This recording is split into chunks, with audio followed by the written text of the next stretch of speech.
It's time to make ice cream, and it's so exciting. Everyone adores it. And the fact that you can make it from scratch really easily, all you need is a stand mixer, of course, and the ice cream bowl.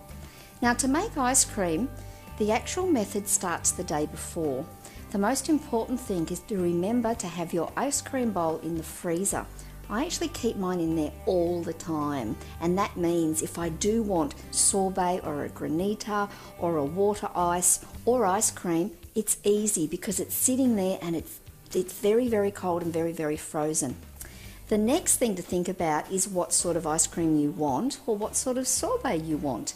So your custard mixture or your sorbet water base or your fruit base needs to be made and really cold as well. But we're actually going to talk now about how to put the ice cream bowl together, and then I'll come back and talk about how to make your ice cream base. It's very simple. Now, this isn't cold, this actual bowl here. The one that I'll actually be making the ice cream with, that's in the freezer, and you leave it there until you're ready to go. I'm just showing you the technique of popping the whole thing together. So take the ice cream bowl, and for this tilt head model, I'm simply going to lock it in just like I would if I was using the stainless steel bowl. So that's really simple. There are then two extra parts that we'll talk about putting together, but I'm going to talk about this other model as well. This is the bowl lift, and if you do have this mixer, I'll show you how to pop the bowl on. Very easily, I'm going to slot it in onto the pins and push down, and it's sitting on. That's how easy it is. It's not hard at all.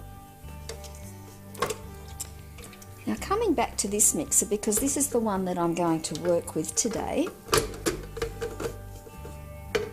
and if it doesn't go on the right way the first time, just have a wiggle. There you are, that's sitting in there for me.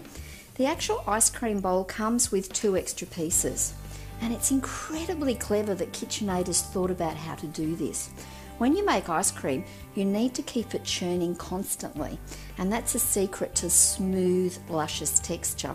So this is the paddle, and it needs to turn the whole time. Now, to get the stand mixer to do that, this is really, really clever.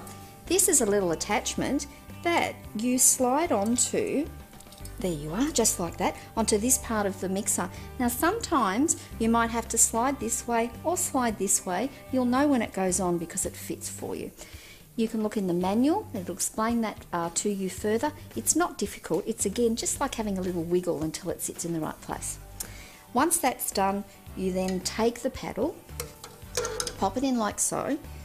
I'm going to lower the head and wiggle around until it fits together beautifully, and that's done. Now we're ready to actually make ice cream. So I'm going to ask for my frozen bowl and the very cold custard mixture.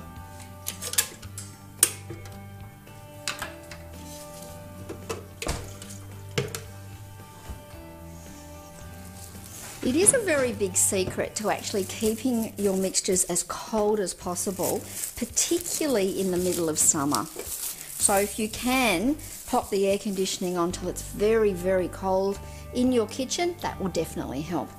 This is the frozen bowl, and it is absolutely rigidly frozen. And the secret to the bowl is that it has double walls and a special liquid in the middle. Now that will eventually, in the middle of summer, start to melt, so you do actually have to work quite quickly. I'm popping the paddle back in like so. I have the very, very cold ice cream mixture. It smells beautiful, and I can see the vanilla beans in it, but I'm going to talk to you about making a gorgeous custard in a few minutes. Now you tilt the head down, and this is another very special tip for you. Start the mixture churning, and in one swoop, while it's churning, you must add your liquid then. Never add the liquid first and then turn the machine on. You must have the churn turning so it constantly keeps moving the ice cream mixture or the sorbet mixture or whatever it is you're making. And you don't have to be slow, and you will have a few little dribbles, but don't worry about that. And it really helps if you use a jug that has a pouring lip on it.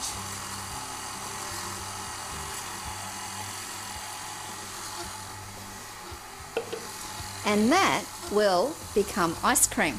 Please do not be tempted to actually make ice cream on speed 2 or 4 or 6. You won't like the result that you get, and you won't like the texture that you get, simply because you will have ice crystals in the mix. It must be turned slowly and constantly and at that speed, and that's what speed 1 is doing for you. It can take between 15 to about 22 minutes, but don't worry, I'll show you when it's ready. And the ice cream actually starts to grow actually up the paddle, and in front of our very eyes you'll see it forming, but it does take quite a while to get to that stage. So please don't think nothing's happening, because it is happening. While that's churning, I'm going to talk to you about making your base of your ice cream. Ice cream is a base of milk and eggs, sugar and cream. And depending on how you change and move those ingredients as to what sort of texture you get. Too much cream and you're actually going to get an ice cream that is far too rich. Too little milk, you're actually going to get an incorrect texture. Not enough eggs, it's not going to set for you. And not enough sugar, you're going to get ice crystals forming. But you know what? All you need to do is to look on the KitchenAid website, and I've put beautiful recipes there for you. There's this magnificent vanilla bean ice cream. There's also a chocolate mud, which is superb. There's a low-fat yogurt and pistachio. And there's also some sorbets on there for you. There's a minted mango, which is delicious. So have a look on the website.